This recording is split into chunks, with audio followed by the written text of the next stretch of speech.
Welcome to The Good Word. My name is Vincent Goodwill, senior NBA reporter for Yahoo Sports. We are part of the Ball Don't Lie podcast. Get us wherever you get your podcast. It is Wednesday. It is the day before the NBA Finals. It is like Christmas Eve, except it's been Christmas Eve for John for like a goddamn week. We got Tom Haberstroh, because you know what we do every other Wednesday. Time to find their Substack, Count the Dings podcast, Pack Your Knives podcast as well.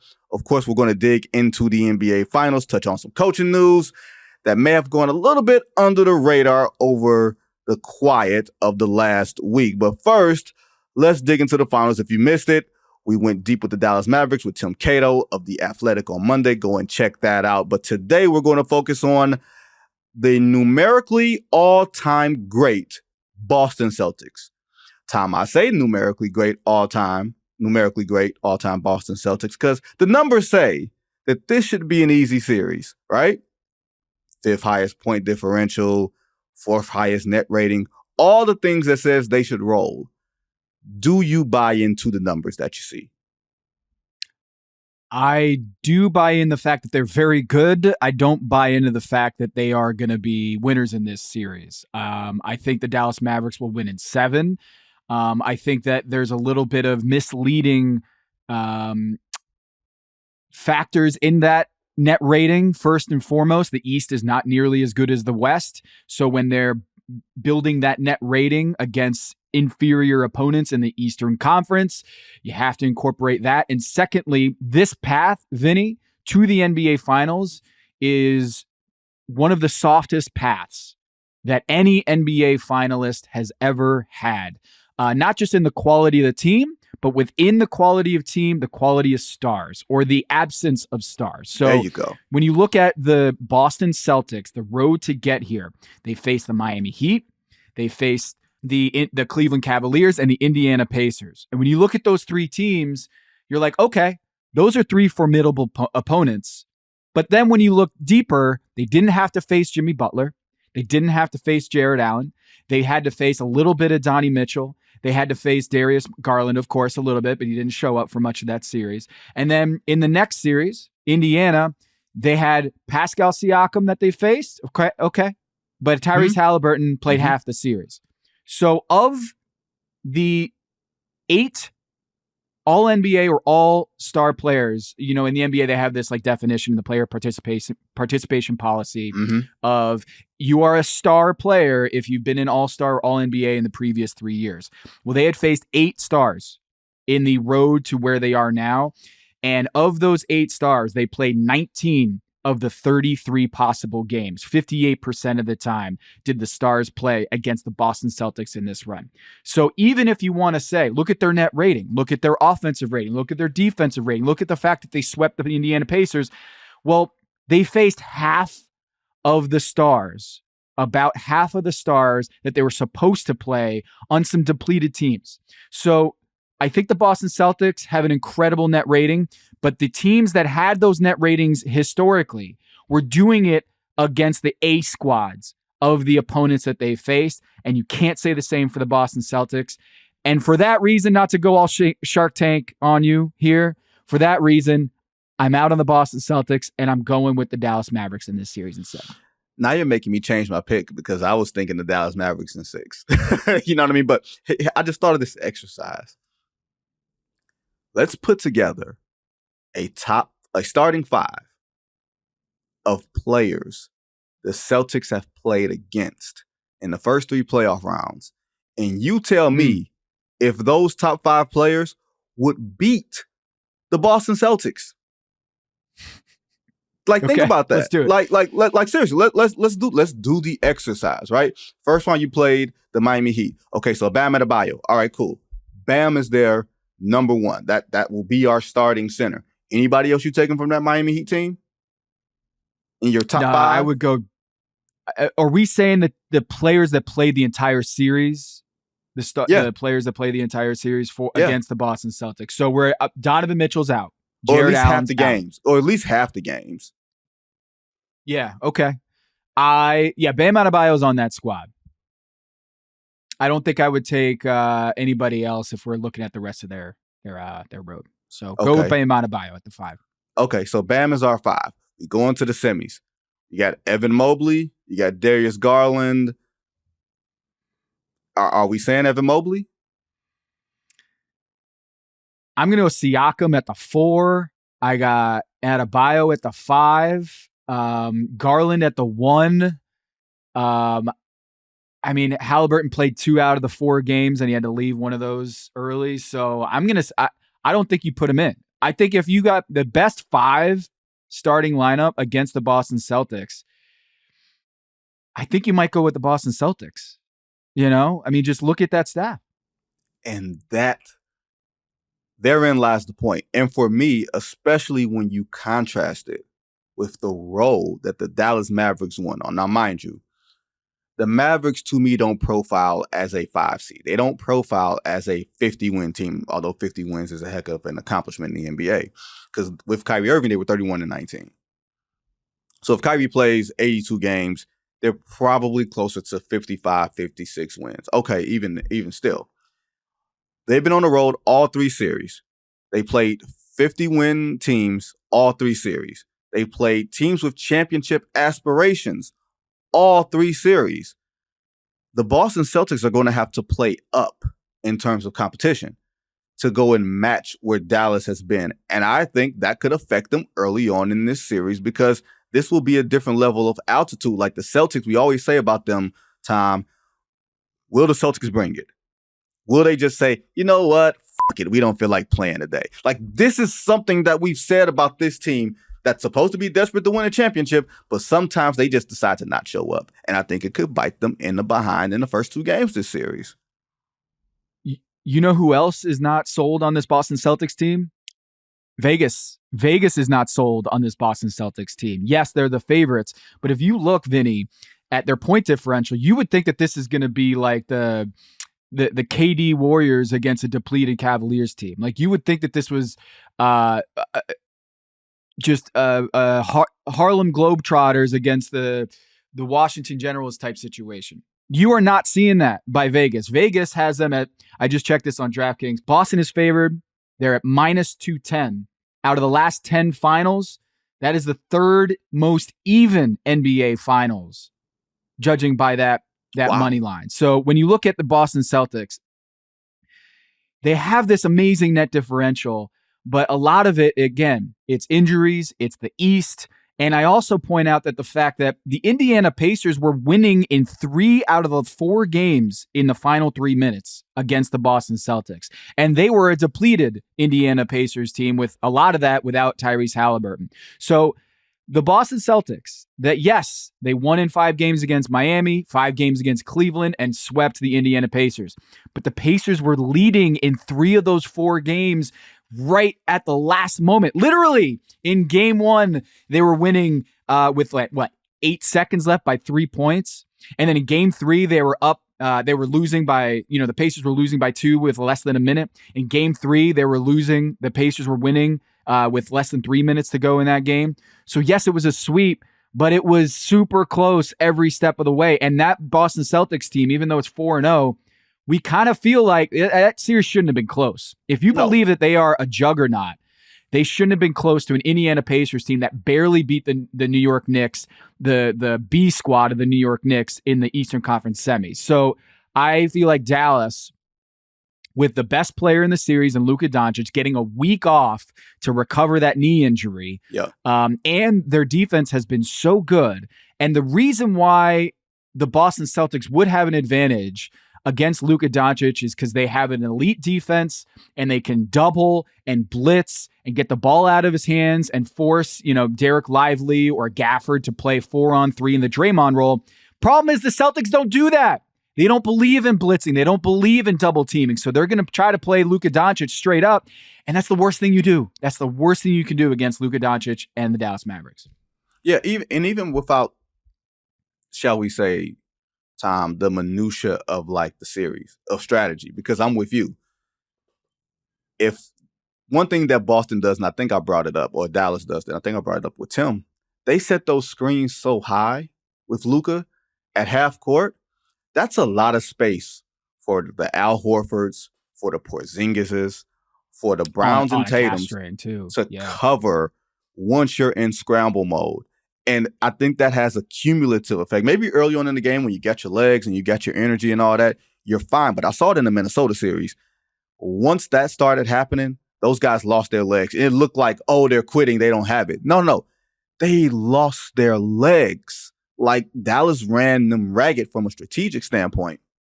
Now, to the Celtics, I want us to take a step back here and think, and I want to hit two things with you, Tom. But since the Garnett-Allen trade, or Garnett-Pierce trade, rather, that sent those guys to Brooklyn, you got the picks that wound up leading you to getting Tatum and Brown, right? 2017, conference finals. 2018, game 7 of the conference finals. 19, second round. 20, second round. 21, remember, steamrolled by those Brooklyn Nets that should have won a title, right? 22, get to the finals, wet the bed against Golden State. 23, what do? Wet the bed against the Miami Heat and going down 3-0. This year, they get to the finals. Like, I think people believe that we're just making up like radio talk show fodder by saying the Celtics have to win this year to make this whole run valid. But if you've gotten close and you've had this run, history has shown that you only have so many bites with a certain core. And the core here is Tatum and Brown. Why don't we trust them? Because I think a lot of it is the style of offense that they have is make or miss. They have 47% of their shots coming from downtown. So I don't think people like the style of offense. It just seems like it's very volatile. It doesn't seem very attack the basket. Like Golden State had the Splash Brothers with Steph Curry and Klay Thompson, but they were attacking the rim. They spaced the floor with the point being that they're going to get downhill attacks for Draymond, for Loon, for whomever to get at the rim. The Boston Celtics are like, we're a jump shooting team and we're going to heave from downtown on the 5-out system. And we're going to beat you with the 3-ball. They're like the D'Antoni Houston Rockets, but instead of red, they're green. I mean, this is the way that they play basketball is they shoot about 50% of their shots from downtown. And so when you look at that Miami Heat series, they shot 30% from downtown last year in that series, and Jayson Tatum shot 26%. And in the finals against the Warriors, it seemed like Jayson Tatum was someone that did not rise to the level of that series. And when you look at that series, he shot 36% against the Golden State Warriors in the biggest series of his life. So that's why I think a lot of the skepticism falls. And Jaylen Brown, as I've argued before, deserves more of the spotlight, deserves more of the share in those big moments. And he wins the Eastern Conference Finals MVP. And I do think that, Vinny, if the Celtics don't do this, if the Celtics don't win the finals, I think you have to seriously look at breaking them up. Jayson Tatum and Jaylen Brown, in a sense of how much more can Jaylen Brown feel like he's okay being the second guy when this hasn't worked in a championship for how many years have they been trying? And so there's a lot of pressure on Jayson Tatum and Jaylen Brown. And the fact that they have this net differential, it feels like all the pressure is on them. And we've seen over the last 2 series-ending runs against the Warriors and against the Miami Heat, they've claimed up. Now, I'm with you. And I will say this for the Celtics, considering you made the point earlier that they've trailed in so many of these games, especially against the Pacers, late in games, and they pull games out of their asses, right? That indicates that they're good late in games, or they've been good late in games against inferior opponents who don't have a ceiling riser, who's on the floor, who can lift everybody up, who can draw mismatches, attack the rim, that sort of thing. Can the Celtics be that good where their crunch time performance doesn't matter? Because we know in crunch time, they got 2 killers over there. They got Luka and Kyrie, who don't scare. Even though Kyrie has a weird thing with the city of Boston, to be perfectly honest, everybody has a weird thing with the city of Boston. Look at my hotel room. This feels smaller than my freshman year dorm room. I figured out once I told them my name, They Googled me, and then they said, oh, give him the small room, right? I really do. I feel like that. I feel like they did that, right? That's just Boston, right? Can Boston be good enough and dominant enough that crunch time doesn't matter? Like, could we really be missing the boat here and focusing on the inferiority of their opponents and not saying that the 82-game sample size that saw them run roughshod through the league, that is the actual Boston Celtics and not the team that sort of struggled and scratched and clawed to get a 12-2 record, even though struggled and scratched and clawed and 12-2 record don't actually match together? It feels like to me we haven't really seen them face a really good team in clutch situations all postseason, and the answer is because we haven't. Like, the reason why it feels that way is because they haven't. They've played 4 clutch games this entire postseason run, which is the fewest of the last 5 years in the NBA for NBA finalists. Like, it's very rare to have a team get to this point without having much of a test in those crunch time minutes. And part of that, you might argue, is because they've been so damn good. They haven't had to have what is the Daryl Morey line? Like, I don't want a guy who's good in the clutch. I want a guy who's so good he doesn't have to play in the clutch. And that's kind of why Daryl Morey doesn't win championships. That's exactly why. That is the first Daryl Morey reference here on The Good Word. And I'm so glad you brought that up, because that is why sometimes the dorks never win, because they want to eliminate variables that you can't eliminate in NBA playoff basketball. You can't eliminate, hey, how about we're just so much better than everybody? Nobody's that much better than everybody. You got to be able to operate in certain circumstances that are not optimal. And that is something that cannot be quantified with a net rating or any other cute, cuddly, tidy number. That's why.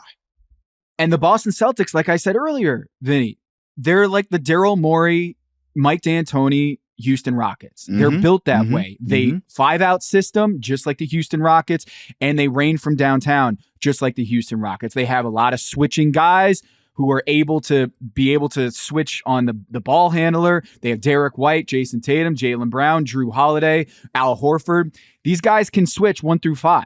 And so they are built very much in the same way as those PJ Tucker, James Harden, Trevor Ariza, Mike D'Antoni, Houston Rockets. It's just they're branded differently. And the difference is, okay, they've got so many weapons. They don't just go through Chris Paul or James Harden or Russell Westbrook. They got 4 or 5 guys that they can go to. My counter to that is they also have had the same fate over the last few years. I feel like Luka Doncic. Would you have more confidence in Luka Doncic, Kyrie Irving in clutch situations more than anybody on the Celtics? Like Jayson Tatum and Jaylen Brown. Would you pick those 2 guys? Easy, right? Absolutely. If this is a game of NBA Jam and it's 2 versus 2, you already know where I'm going.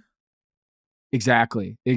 And in the postseason, I feel like the Boston Celtics are in danger of being the Utah Jazz, where they got 2 really great players that always just... They ran into a buzzsaw, but the problem is the buzzsaw is everybody. Like, everybody seems to beat these Boston Celtics when it comes to winning the overall championship, rather than the Utah Jazz going up against Michael Jordan and the Bulls. This is a situation where maybe the Boston Celtics keep it together with John Stockton and their Karl Malone. But right now, I'm picking the Dallas Mavericks, and I feel pretty good about that because of the lack of clutch performance. Yes, it's been good, but it's been good on the B teams, right? And then secondly, when we talk about the strength of schedule, I just have a lot better feelings about the Dallas Mavericks. They've been tested. They have a champion on their side in Kyrie Irving. And I just feel like when you look at the Boston Celtics, the pressure's on them. And they got a young head coach in Joe Mazzulla, and that's not to say that Jason Kidd is Greg Popovich out there, but I do think that he's a lot better than you think. Situation. Jason Kidd's a lot better than you think. This is a situation that you give a week off for Luka Doncic, I think he's going to look a lot better than he's had in the postseason. I have certain basketball philosophies, like general basketball philosophies, especially, and it more so comes into play during the playoffs and the finals than it does during the regular season, because 82 compared to 20. Give me the 20, right? I would like to have players who play outside of the system. The system can only do so much. So you brought up Stockton and Malone. You can run that pick and roll for 82 games. You can do all of those different things for 82 games because the system creates things for you. By the time the playoffs come, by the time the finals come, you got to play off script. You got to play where the circumstances are not going to allow you to just go to options 1 or 2. And I don't mean options 1 or 2 as in those players. I mean options 1 or 2 as in like the go-to moves, or this is where we like to operate on this side of the floor.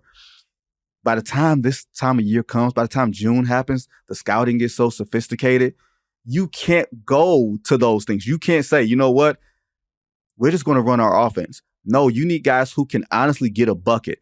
And Jayson Tatum doesn't have, how do I put this? He's not an explosive athlete that he can blow by you, get to the bucket, and, dunk on you, right? Jaylen Brown's a better athlete. I'm not saying either guy is a bad athlete, but I'm saying if Anthony Edwards is the line for athleticism, as far as blow by you, get to the bucket, get a bucket, Jayson Tatum and Jaylen Brown are like steps behind that. You know what I mean? Like there are levels behind that. And if your offensive system isn't creating offense for you, then you've got to be able to do something on your own. And that is my fear for the Celtics is, how are you guys going to create shots that are not drive and kick three-pointers, that are not, we're just going to stand around the perimeter and create a switch and see what happens there? That to me is going to be their undoing if it happens, if it's close. It's just a very weird team. And you can switch around the point guard, you can switch around the coach, you can switch around all these other different parts, but you don't actually fix anything. You're just a very good team that could get to the finals, but won't win it. And then watching this past week when Boston sweeps Dallas or something like that, we got to sit here and eat some crow. You know what I mean? Like, watch out there and say all of that. Like, Boston will run a rough shot over Dallas, and we got to sit up somewhere and be like, well, I guess we were wrong. No, but I don't think we're wrong. I really don't. I don't think we're wrong. Now, Tom, game 1 is tomorrow. Like I said, today is Christmas Eve for John. John is over there biting his fingernails and scratching his hair. John is bald. How much does game 1 matter, Tom? I forgot I'm talking to Tom. Tom, who's also bald. I'm sorry. I'm sorry for my bald friends. It was just a joke, y'all. Hey, Michael Jordan was bald too, so I'm team bald. That's fine. He went bald. Mike went from having 360s like me in like 1987 to like being done. That is a hell of a transformation to lose your hair. He was thinning by 88. He was thin at 90. And at 91, he was like, you know what? It's time to go. And then he won the championship that year. Like, that's how I know from video. Oh, what year is this? It is either how the Bulls jersey looks, how the camera looks, and if Michael Jordan is bald. I kind of feel like now you're convincing me to take Boston because of the Derek White went bald this year factor. Okay. I mean, maybe that is it. Throw out all the numbers and the X's and O's. How much hair does Derek White have on his head? That's going to dictate the NBA Finals. That is wild. Look, I think game 1 is important because of this factor. Kristaps Porzingis. How is he going to look in that first game? Because as they say, it's a feel-out game. It's a game where you're going to see these guys have played 2 games. That's it. 2 games against each other in this season. And considering that the Dallas Mavericks remade their roster halfway through the year, those games you can pretty much throw out. So this is going to be a feel-out game. And Kristaps Porzingis, when asked at the media availability how confident he is that he's 100%, would he say he's 100%? His answer was, we'll see. And he's getting thrown in the fire. Vinny, how many times have we seen a core member of a championship team not play for basically the entire postseason and come back and be impactful? There's not a long list of guys who have done this. What Kristaps Porzingis is trying to do with his calf strain and playing at a high level, where as soon as he gets out on that floor, they're running those 1-5 pick and rolls to death to test that calf and see how well you're going to be able to move laterally. And my suspicion is they're going to have a minutes restriction on Kristaps Porzingis, but also a strategy restriction on Kristaps Porzingis, because I think it's going to be tough. It's going to be tough to go from nobody for playing against the Miami Heat for a little bit to going against maybe the best 1-5 pick and roll in the NBA with Luka Doncic and Daniel Gafford and Derek Lively. They are Lob City in Dallas. And for Kristaps Porzingis to have to go out to half court, like you said, and to test that calf strain, man, I'm watching that probably more than anything in game one is watching Kristaps Porzingis and how mobile he is and how often the Dallas Mavericks are going to try to put them in a blender with KP out at half court. Because there is the Dallas Mavericks dynamic, the former player, against his former team. But I also think they're going to try to test that calf strain. And this is the NBA Finals. There's no charity here. There is there's no decorum here, unwritten rules that you don't go after. Man, you're going to go after and test that just like anybody else would. Hey, dog. If I'm the Dallas Mavericks, I'm calling what's Chicago Sky? What's her name? That knocked Caitlin Clark to the ground. What's her name? Kennedy Carter. Is that her name? I'm calling Kennedy Carter. Hey, why don't you come up for a game or two and knock Kristaps Porzingis around? You know what I mean? Like, it is survival of the fittest. Look, it is about the ring. Here's the thing for me. Jason Kidd is a better coach than Joe Mazzulla. He's nowhere near as sensitive as Joe Mazzulla. Baby, I'm heading to this Boston Celtics media day thing. I'm going to count the number of times Joe Mazzulla is pissed off by either Gary Washburn or some other poor soul that asks a very valid question here, right? Let alone like the Guillermos of the world, right? Who just come in and just ask like silly stuff. He is just annoyed by any little question. And I wonder if that, I won't say arrogance or tightness or whatever it is, filters down to the team. I really do. I really am curious about how this filters down to the rest of the ball club in these moments where Jason Kidd, he's intense, but he's a little more understated, at least with us. Yeah. But he's intense. Like, don't get it twisted. He's a competitor, and Jason Kidd could probably give you some minutes if need be. So he's probably out there really practicing with the guys. I just feel like Dallas, I don't believe in necessarily momentum in that way, but I feel like Dallas has a certain level of sweat equity and confidence that puts them in a much better position. And you said the 1-5 pick and roll, the slow lob city. What about Kyrie just going downhill and going right at Kristaps Porzingis' neck? Like, I feel like Dallas's strengths go right to the heart of Boston's defense. Another thing here, the Boston Celtics have one of the biggest free throw differentials, the widest free throw differentials of just about any NBA finalist over the last several years. They get a lot more free throws than their opponents so far.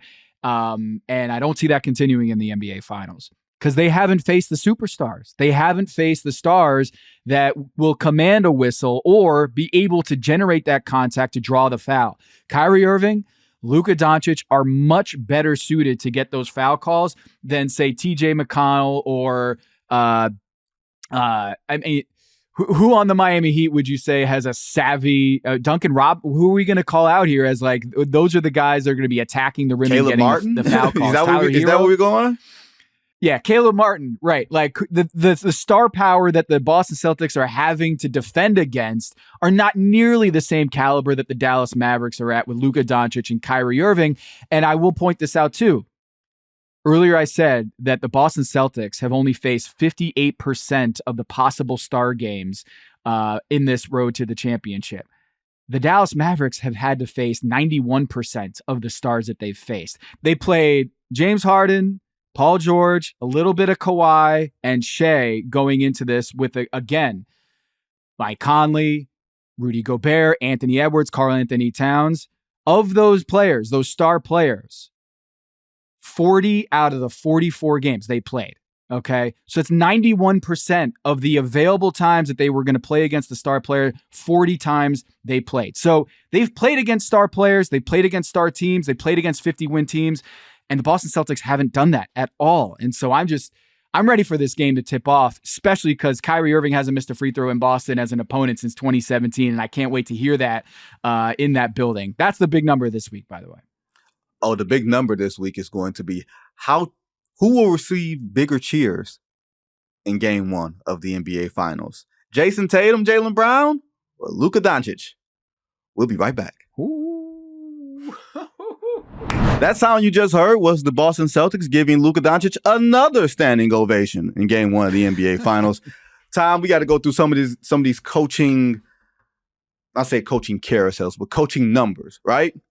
Tyronn Lue, 5 years, $70 million. Mike Brown, he wanted $10 million. They settled around $8.5 million.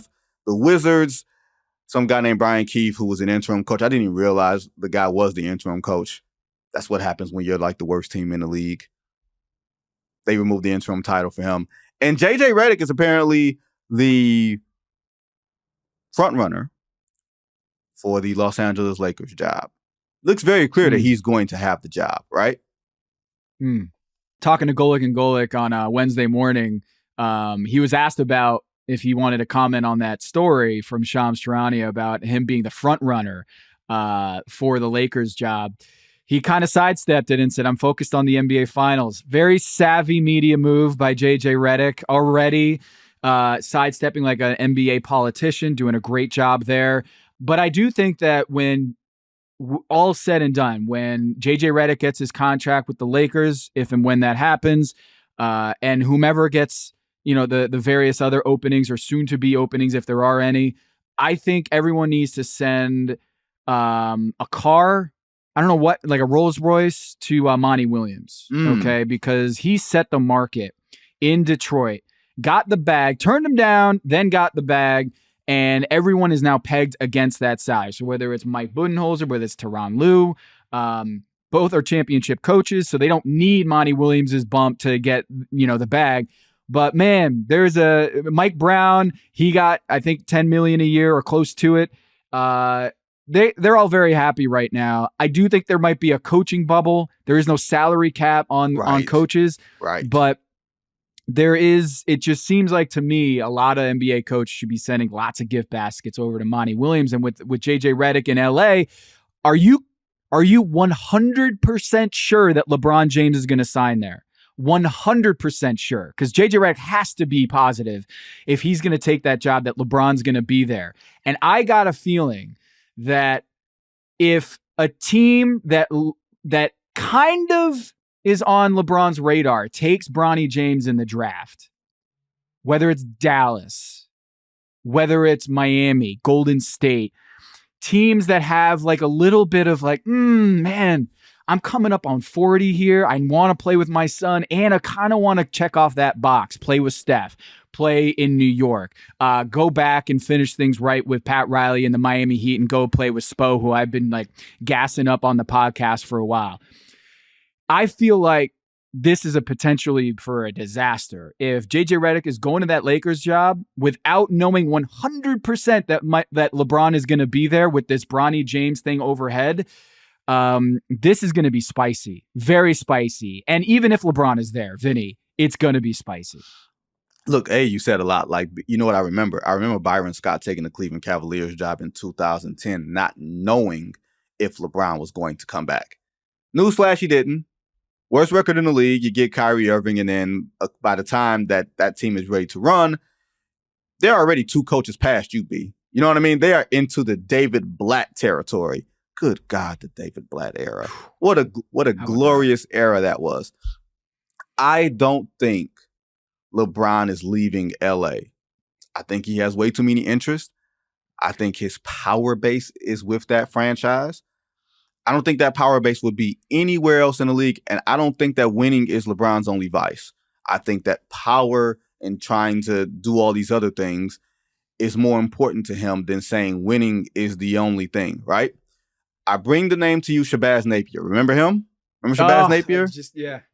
I was just thinking. For those who don't remember, LeBron had sent some tweet out in 2014 about, somebody should draft Shabazz Napier from UConn and all that. So the Miami Heat fell for it, hook, line, and sinker. And they drafted him, right? They like, okay, LeBron wants this. We're not talking to him. We're following the tweets. They drafted him. They signed Josh McRoberts, and they went to LeBron and was like, look what we got. Shabazz Napier and Josh McRoberts. And LeBron would hit the deuces. Like, he hit the deuces like the crossroads. You know what I mean? Like, he was out of there. So I don't think LeBron would do that to his new podcast partner. I really don't. I don't think LeBron would do that to his podcast partner. But would he do that to his son? So if he's picking between playing with his son or JJ Redick, he's going to pick his son. Like, I'm not saying if Bronny James goes to the Detroit Pistons that LeBron is going to follow him there to go play for Monty and that'd trade be my money. national nightmare. To have to do that.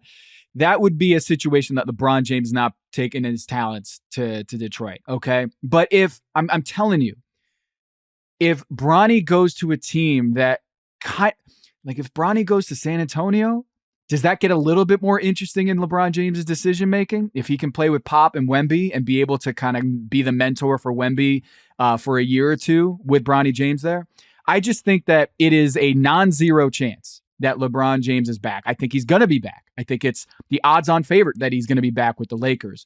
But if you're JJ Redick, you're only taking this job if LeBron's there, because there's going to be other jobs down the pike, and there's so much pressure in LA. You saw what happened to Darvin Ham. You saw what happened to Frank Vogel. He won a championship and he was run out of there in no time. I think if you're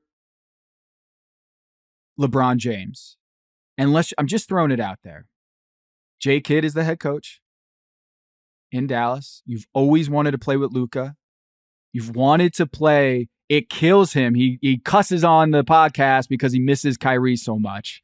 And if Bronny James goes to Dallas, and you want to own a franchise in Vegas, and the Adelson family, who just bought the team in Dallas, had a lot of ties to Vegas, and you might be able to, create some more business partners in the Vegas epicenter there with the ownership now in place with Dallas. I don't know. Just saying, Dallas seems like the franchise that LeBron is kind of like, he's a single guy and he's that girl over there. Man, she's got everything I kind of want. I got J. Kidd, the head coach. I got Kyrie Irving over there, and Luka. It just seems like that would be a pretty cool situation for LeBron. I don't know if he goes there if they win a championship, but if they don't win a championship and they draft Bronny James, I think this gets a lot more interesting. I had never even given that a first thought, let alone a second thought, until you just brought it up. And hopefully I don't give it a third thought when we get off this podcast. I'm not trying to entertain that. I think LeBron will wind up staying in LA. I think it would have been more of a certainty had the Lakers been able to pry Ty Lue away from the Clippers. That did not happen. That was not going to happen. Question I have for you. Ty, who I think is the best coach in basketball, or he and Spo are at the top of the hill. Getting 14 a year. You have the Paul George free agency situation. You got the James Harden free agency situation. You got the Russell Westbrook endless situation. Not necessarily on the level of those guys. Kawhi's the only guy that has signed long-term. He's signed, I think, sometime in February, maybe March.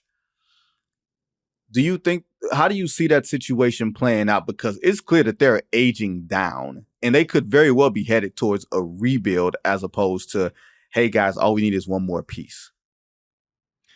To me, they're going to try to bring everybody back because of the arena situation. I think they're going to try to just bring it back for one more year so that they can give another swing at this, because 6 out of the last 6 years have been a new NBA championship, right? They're new NBA champion. Right. And could Ty Lue coming back, probably has the confidence, not just the money why he's coming back. Economically, there's a reason why he's coming back, but also what they're building in LA.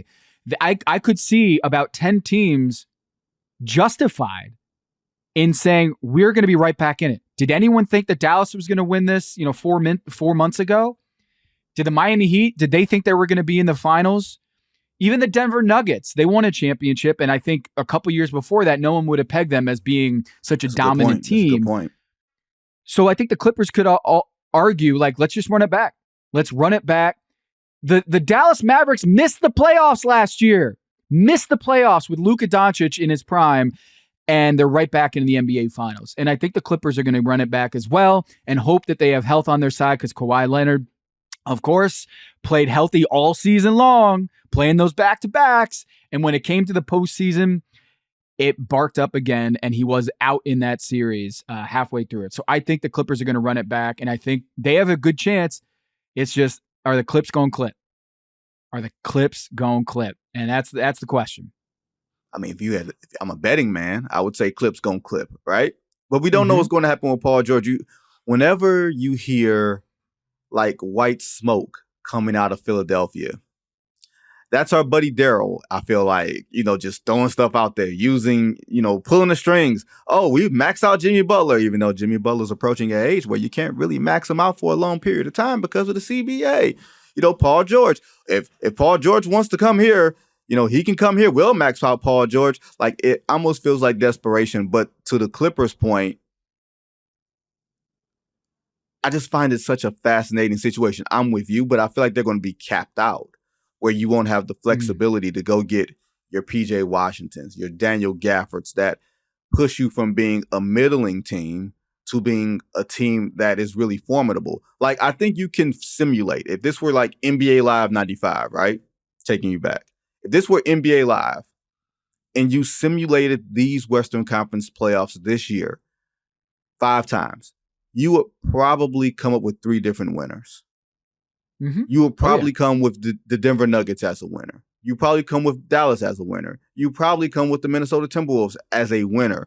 That's how, to your point, that's how topsy-turvy these Western Conference playoffs can be. That's how quickly someone can find themselves thinking or convincing themselves, hey, we're closer than we think. Look at all these other teams that went from lottery or first round to get into the finals.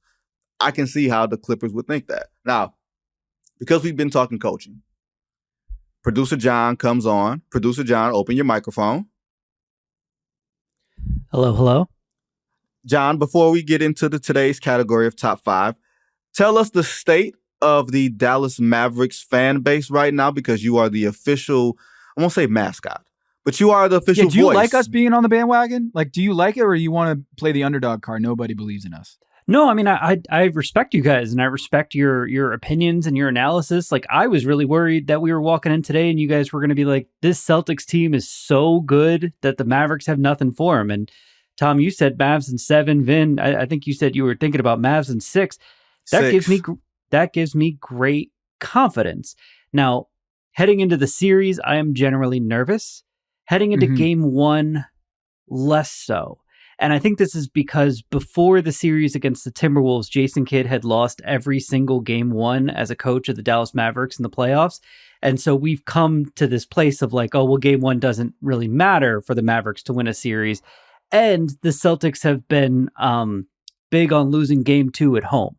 So if the Mavericks lose game 1, I'm just going to be like, okay, as long as they win game 2 in Boston, they got home court advantage and we're in a good spot.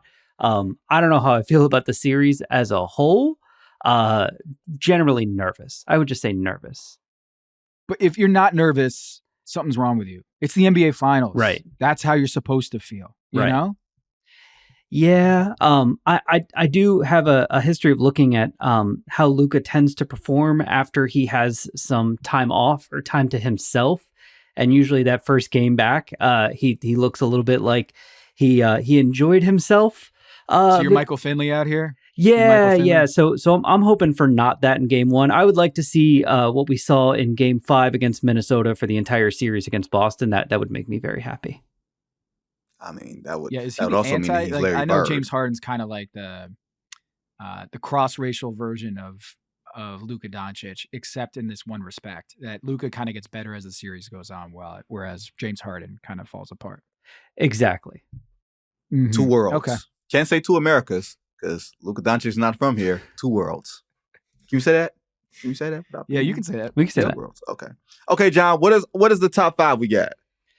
The top 5 that we ended up going with, which was Tom's idea, so shout out Tom for a very good idea. This is playing off the JJ Redick is likely going to be the next Lakers coach, who are 5 players currently active in the NBA that you would like to see become NBA coaches at some point down the line.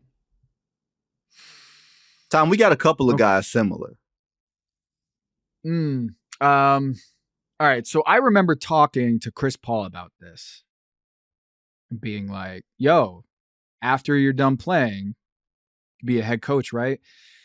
And he was like, man, I'm trying to do the Chris Paul voice. Man, I want to see my kids.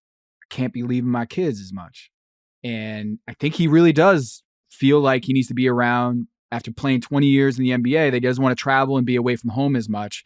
And he wants to see, be around, be a family man and be around and not have to travel and play that grind. But I do think in time, he's going to scratch that itch to be a head coach because he's been a leader. He was the president of his high school class. He was the president of the players union. He's a guy who likes that executive role or being the boss, right, on the team. And a lot of folks think it's to the team's detriment that he is a micromanager, that he's kind of overdoes it in that leadership role as the captain who overdoes it. Sounds like an NBA coach to me. So I think Chris Paul is destined to be an NBA coach one day, a la Chauncey Billups, Jayson Kidd, these point guards that you see. Steve Nash, another one. Elite point guards in the NBA tend to be NBA head coaches. And I think Chris Paul is going to be the next on that list. I just want to see Chris Paul deal with the media every day. Have to deal with us in his face. Chris Paul, one day, that day is going to come where CJ is going to rise above him and you're like, it's time to go, little fella. So that's where it's going to be, I ain't really spending time with my family because my son just kicked me out. Now, yes, Chris Paul's on my list. Speaking of point guards, I have three of my 5 players, or 4 of my 5 players are point guards. But one is a wild card. I do have Chris Paul. We both have Mike Conley. We both think Conley, I would assume, has the temperament to be a head coach. He's not the micromanager, but he definitely comes across as the calm, soothing presence that guys will wind up following, right? Chauncey Billups type, right? I also have Spencer Dinwiddie on my list as a potential NBA head coach. Why? Because Spencer's really smart. And I think Spencer's probably not as smart as he thinks he is. I've said that to him before, so I'm not like speaking out of turn here. But I think he's really smart and he's really bright. And I think you can be just off enough where an owner will be like, you know what? You can coach the Sacramento Kings. Like Vivek Ranadive will be like, I like that Spencer Dinwiddie dude. Let's hire him. Like that sort of thing. I can see that happening. Do you have a wild card on your 5 that's kind of off the beaten path a little bit?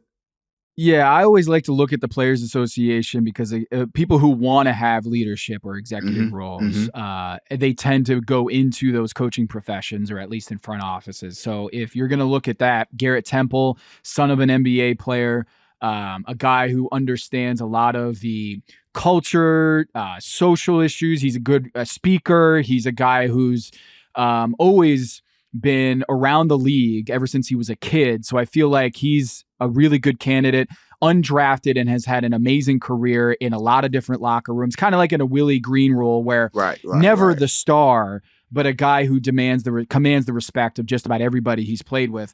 So he's on there. Malcolm Brogdon, he's nicknamed the president for a reason. Seems like if he wanted to get into coaching, he'd be very good at it.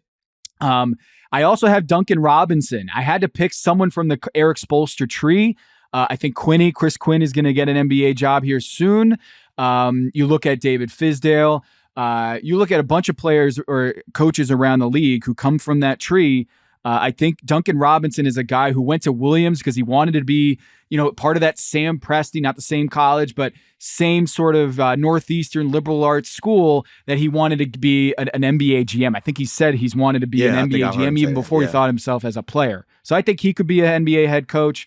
And then, same deal with Mike Conley, Garrett Temple, Malcolm Brogdon. I don't think a lot of those are too big of a surprise. No, when you said Duncan Robinson, I have to pick somebody, I was like, I thought you were going to go in a whole nother direction. But you said I have to pick somebody from the Eric Spoelstra tree. I thought the end of that sentence was going to be totally different. Y'all can figure that out. All right. Chris Paul is on mine. Mike Conley, Spencer Dinwiddie, Kyle Lowry, which I can see him getting into it with referees over the flopping So he will call out a flop so quick, and a referee will look at him and say, have you seen your movies? Right? Yep. And my wild card, because big men never get the respect to be head coaches in the league. We never think big men have we don't think big men have like the intellectual foresight. That's honestly what people think about big guys. You think point guards have it. You don't think big guys do. Al Horford. I think he's played long enough. He's smart enough. And he doesn't, even though he is a big man, he's 6'8". You know what I mean? Like he's not 6'10". So he can, and I think he generally has like a certain level of temperament, and he's got a little crazy in him too. Like he's got a little screw loose in him in a way that you can see him go. Like you can hear one of them stories. Yeah, man, Al Horford body slam player X in the locker room, and we ain't never try him again. I can see something like that happening, right? So those are my five: Chris Paul, Al Horford, Mike Conley, Spencer Dinwiddie, and Kyle Lowry. That is all that we have for you today. Tom Haberstroh, appreciate you riding with us. Thanks to producer John, who's back, and the entire team who worked so hard from behind the scenes. Programming note, Jake and Dan will be back for another episode of No Cap Room after Game 1 tomorrow. I will be back for an episode of The Good Word Sunday night following Game 2. So make sure you check your feed and adjust yourselves accordingly. Until then, the NBA Finals are here. Everybody be safe.